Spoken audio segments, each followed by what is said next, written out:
Hey, so we talk about, efficiency, optimization. So here's 13 things that you should be doing in Epic 7 to optimize your gameplay and just have a better time. I'm a relatively small channel, so if you like the video, please consider subscribing and taking a look at some of my other stuff. Thanks. Hope you enjoy. Okay, so the first thing you're going to do is here we've got Garo, our guy for shop refresh. And so every single time you need bookmarks or mystic metals to roll banners, you're always going to shop refresh Garo for that income. The reasoning before that or behind that is that it is just statistically better off than buying the bookmarks from the shop over here. And so every single time, no matter what, no exceptions, if you need bookmarks or mystic metals, you're going to always buy them from Garo, not from here. This is $9.50 for about 50 Covenant bookmarks. And from Garo, it's going to be somewhere around like 600 for the same amount of Covenant bookmarks. What that turns into is instead of about 11,750 Sky Stones per pity, it's going to be 8,000, which means that every 4 pities you get a bonus one for free. So make sure you're always doing that, no matter what, no exceptions. I know it takes a little bit of time and it costs a little bit of gold, but gold is farmable. And just throw on a YouTube video or a movie or something and do that in the background. Okay, for windable units, so the biggest practice is if there is a Covenant summon over here on the right-hand side, you're always going to skip it. If it's a new unit, you're always going to skip it. If it's an old unit, a rerun, you're always going to skip it. You're never going to spend on these Covenant summons here. There's plenty of free units to get you started in the game, so you don't need to do anything here. And so you're always going to skip these if they are Covenant units. Now, if they say limited summon, like these two do, if it's a rerun, get general consensus and an idea of if this unit is good. For example, Landy here is not very good in the current meta, so basically a PvE unit.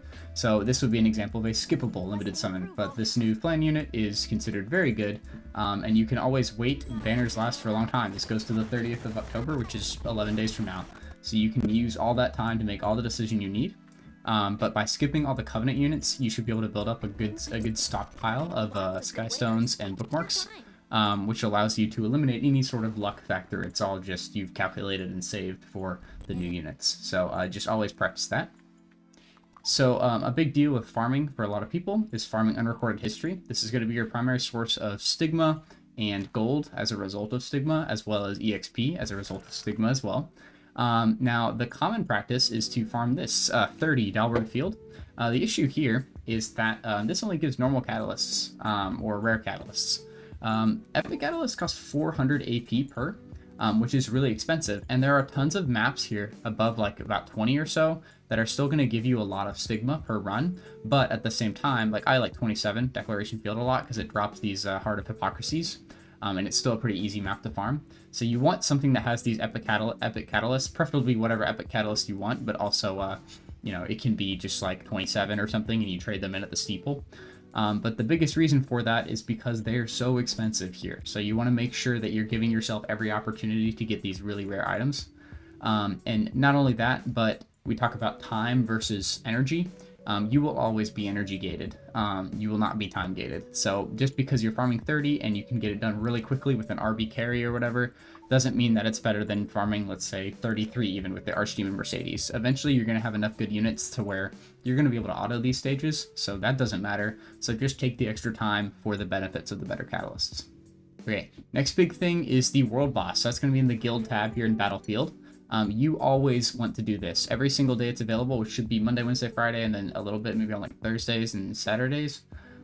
You always want to do this. It costs 20 energy per run, but no matter what, even the worst case scenario, what it can give you is just a ton of gold, and all that gold is better than any other gold income for the stamina input, so it's always good to do. No matter what, it's always a net positive.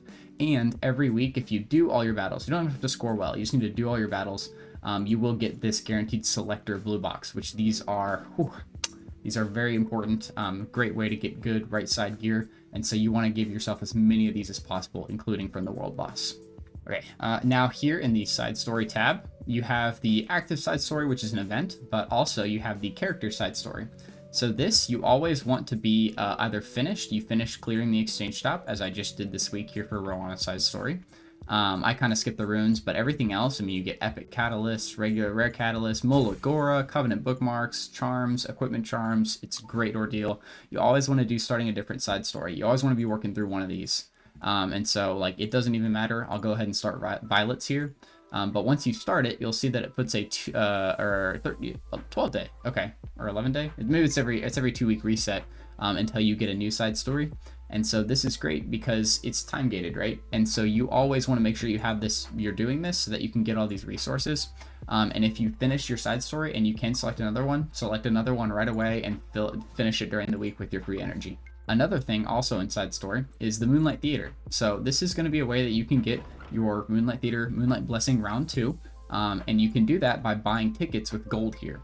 Now, these cost a lot of gold. And there are other requirements you need to unlock that second unit besides just watching all the Moonlight Theater. So you can do it, especially, you're trying to get DDR, get an RTA early, I get that.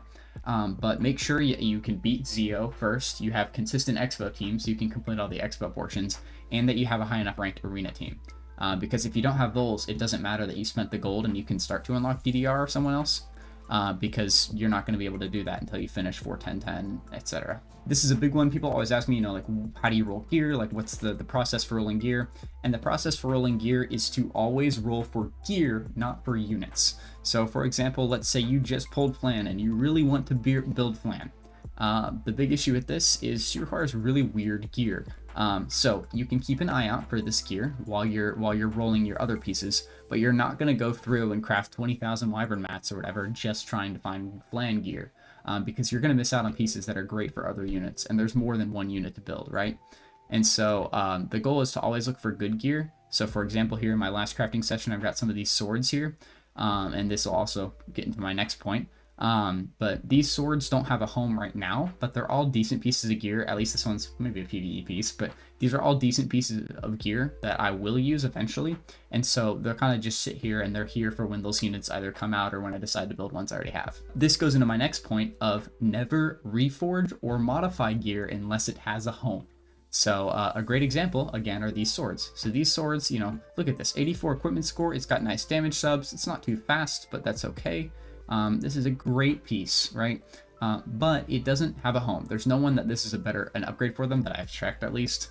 And so right now I'm not touching it. I'm not modding that effectiveness out to attack. I'm not going to reforge it because that's a waste of resources that are very hard to get. Mod boxes or mod gems are really hard to get. You can see how few I have, right? And then reforge mats are also another big time gate. Takes a lot of farming to get 200 reforge mats. So, don't reforge, don't mod until it has a home. This sword is a great example. I rolled this, it was an upgrade from my Moon Bunny. So what I did in that case is I reforged it. I could even mod this health out if I wanted to, but I think I'm going to leave it. But a great example of I'm rolling gear and I don't reforge until it has a home and it's equipped by someone. A big part of ways to get, better gear and upgrades in reforge mats is Expedition. So here in Expedition, you'll click that little stamp, or you can go through Battle here in the bottom. You can go to Hunt, and then you can pull up Expedition, or here it is, Expedition in the menu. Enter Expedition. Now, this is a great way to get mod gems and reforge mats. You can see I'm slacking right now, but it's because it's been hunt buff today, so I'm farming and actively getting a ton of these posters. But these wanted posters, you want to always do these because they cost 0 energy. If I load up Lich, even on level 1, you're going to get reforge mats, and you're going to get battle pass clearing, which I'll talk about. You can invite everyone from your guild. Some people will do them for you, but for you, you really want to do them because it costs 0 energy. Just takes, 2 minutes of your time. And it's a great way to get reforge mats and to fill out the pass, which is something you should always be buying. The Expedition Depot here, this pass, it costs 1,500 Skystones, and it sounds like a lot, right? But you get all these reforge mats, you get 3 gold transmits, you get 3 Molagora, and then you also get all these boxes and then all of these reforge mats, which are manifestation stones, and these are so hard to get, way rarer than the regular hunt mats. And so any way that you can increase your opportunities to get these resources is worth it, and the Expo Pass is 100% worth it.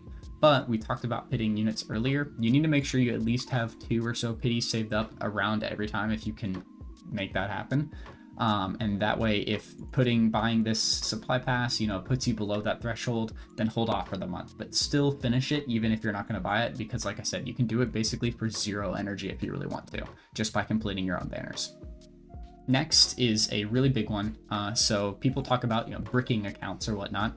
The only way you can realistically brick an account is by running out of Molagora, or we talk about mod boxes and Reforge mats, but the biggest one is Molagora. So Molagora is what you use to skill enhance units. The only way to get it, it is completely unfarmable. You cannot farm it at all. So the only way to get it is through your weekly sources, which I'll talk about.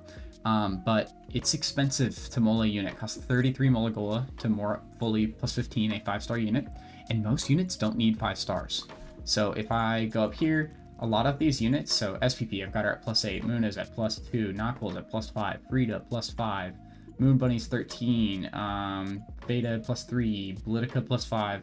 There's a lot of units that you don't need to Molagora all the way, and they will still do their job great. If you have any questions about that, ask your guild. Your guild is there to help you. If you're not in a guild that's there to help you, you can come join one of ours, join the Discord in my YouTube bio as well in the description of this video. We'll find a home for you, and even if we can't find a home for you, you're welcome to ask questions in the Discord, and me or someone else will help you out. But don't make the mistake thinking that you need to +15 some unit that you don't. It's a big deal. Another thing is going to be end game players and gear requirements. So when you're getting an RTA, you're going to look up guides, you're going to take a look at units, and a lot of these people are going to have crazy gear. I don't think I have crazy gear, but I've got a 300 SPP, I've got a 304 RAN, you know. These are units that you're not going to be able to produce at an early level. A 274 Gala, right, with all this damage. You're not going to be able to do this at an early level. You just cannot set the expectation for yourself that you can do this, and you can rule these pieces. So there's a balance. You have to scale your expectations accordingly, and based on where your account's at, and what you can consistently farm and get your hands on. So if you see a build, it looks really nice, but it's like crazy equipment score, or you're like, man, that's a lot of stats. I don't know if I can do that. Ask around, see if it's a realistic build. Again, ask your guild or ask us in the Discord for help, and we'll make sure that you're setting the bar appropriately for your account and not locking yourself out of anything. Similarly, I want to talk about building units in general. So when you're building a unit, you don't want to just tack on the lowest, you know, you don't want to have super low expectations where you're just throwing on trash to get them to work. I understand it's fun to build units, it's fun to test them out, but if they're built poorly, they're not going to do well. And not only that, you're spending all these resources on gear and on this unit that may not even be good. And it's important to put yourself in a position where you can succeed. And so to do that, you want to build units properly, but you don't want to set your expectations too high or too low. And again, that's kind of based on where your account's at. For example, a 260 Shelter might not be approachable for you, but maybe a 241 with okay damage is. Or maybe Shelter's not a unit you should build right now because you can't get the gear together. That's fine. Like I said, it's all about being patient. But you also don't want to just throw on like a free attack set and be like, oh, like I'm going to enhance all this and make it work because I want to use soft tier or whatever. That's not the right way to go about things, and what'll happen is you'll spend resources on gear, the unit may not work, and then you'll have 6 pieces of gear that just don't have a home or have to be reserved for PvE units. So do not throw away gear thinking that you're just going to get the unit out there and get it to work, but at the same time, don't spend years working on some Senya build that you're not going to, that you're not even going to draft, right? Shout out to my boy Khonshu. So yeah, it's all about building complete units, but not overkill, and again, not setting yourself to the expectation of these endgame builds. Next thing, and I'm going to go to RTA to talk about this, is building a foundation. So Epic 7 is all about foundations. It's about, red carpet. It's about like understanding what you want to draft, what you want to build your account on, and figuring out how to approach that. So there's like, for example, I have a strategy that I want to do every game this season so far, and that's to take Muna and Amiki as my 1-2 picks if I can. If I can't, I have backup strategies such as taking Amiki Satan, but if I can, I do that every time, right? And so that allows me to build consistency. Look, example, I couldn't take Muna, took the Amiki Satan. This gives me the ability to understand what I'm doing and to have a plan before I even press play on a game. But in order to do this, you need to also have a foundation of units on your account. And so that's really important. Here, I guess he took I locked the Moon on 3. It's okay. But to do that, you need to build a foundation of PvP units and PvE units, right? You need to have teams set up to do all of the PvE content. You need to basically have ways to reliably get resources and get gear on your account. And that way you can build all the units you want. It's all about setting up a foundation so that you can enjoy the game the way you want to, But in order to do that, you have to be able to reliably bring in gear, bring in XP, gold, all of that to level up and enhance your units. That about does it for the video. So if you learned something or it was useful to you whatsoever, go ahead and subscribe, like, comment, do all that. I'm a really small channel, and I've appreciated the support, but let's keep shooting for it, right? Let's keep going for it. But if you have any specific questions about, oh, can I mola this unit? Or I really don't know how to build the new plan. Like, how can someone help me out with that? Go ahead and join our Discord. The link's in the description, and it's also in my account bio. And we will get you helped out. Either it'll be me or someone else will help you out. And then feel free to ask questions during my streams as well. I stream every weekday, Monday through Friday, around the morning Eastern time. And so I send messages in Discord when I'm streaming, and you guys can always ask questions. People love to, and I love to get input on that, and help everyone out and just help everyone succeed so we can all enjoy this game together. And then lastly, if you need a spot for a guild, also reach out, same place, the Discord. We'll get you hooked up, don't worry.